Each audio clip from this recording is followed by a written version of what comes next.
Thanks for checking out my video. This is Sergeant Chuck, your forestry guide. Today we're going to go over equipment used to measure the forest. And you don't want to measure every tree, it's impossible, so we have a sampling technique. We use prisms, and this is a common stand exam, CSE, standardized throughout the national forest in the United States. And it's going to check the composition, the trees, the structure, and the health. And the canopy layers, how many layers, the understory, overstory, disease and defect and damages. And we measure diameters, measure heights, check the fuel, and so forth. It's really an involved thing, and it takes a while to learn. But I think we'll start with the prisms.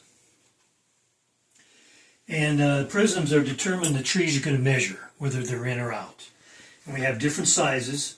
We have 10, 15, 20, 30, and 40. And here's between a 10 factor prism. It's to measure the basal area of the trees in the forest. And it goes by square feet per basal area per acre.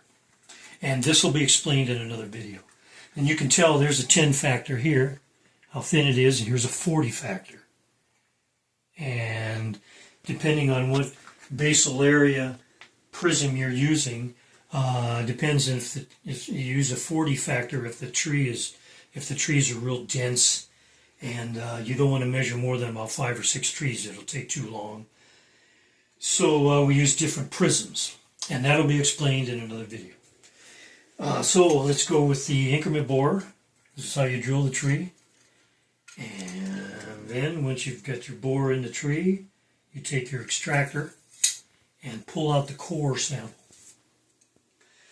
And then you read the core sample. I usually take my thumbnail and knock off the cambium layer. And the first thing you're going to do is measure the last 10 years of growth. It's called a 10-year radial. So you measure that in 20ths of an inch. And if the rings are too close together, they're real tightly packed, then you might need to use magnifying lens.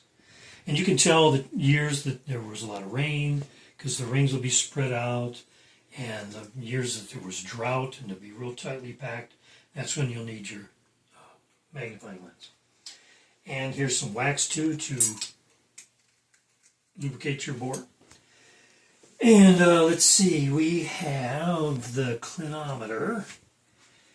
This is, you can measure slope, and you can measure the heights of the trees. It's mechanical. So measuring the heights of the trees, you're going to shoot the bottom, shoot the top, and then you'll add them together. And it's done at 66 feet. That's the standard in forestry, the standard length. 66 feet. And let's see, in the diameter, we get the diameters of the trees using a D-tape. And the tapes wear out really fast. So you have replacement tapes.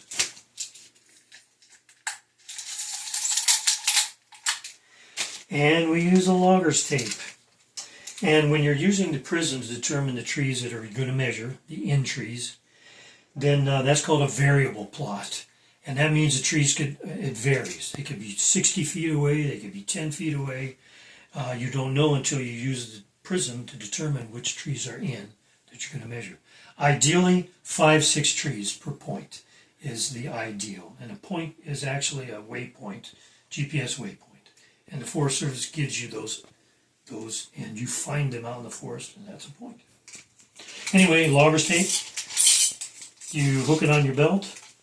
And this is for a fixed plot. The prisms are for a variable plot to measure your main trees on the point.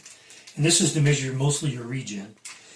And you put your stake, engineer stake, in plot center, and then you have a fixed distance, according to the contract, that you're going to go 360 degrees around your point, and from that fixed point, then you'll measure all the seeds and saps that are in there. And let's see now. I think I'll cover this too with my cameraman. This is our modern day hypsometer, and of course it has laser, and what you do, you'll lase to ground level, you'll lase the bole of the tree level, measure that when you'll laze it, and then you'll take the bottom of the tree where it meets the ground and the top of the tree, and that will automatically give you the height of the tree, your shooting heights. But you have to laze first in order to get that predetermined point from where you're standing. When you use a clinometer, you have to be 66 feet. But with a hypsometer, it doesn't matter how far. You could be 100, you could be 150 feet away. That's the beauty of using hypsometer modern day shooting heights. Okay, you can pause it.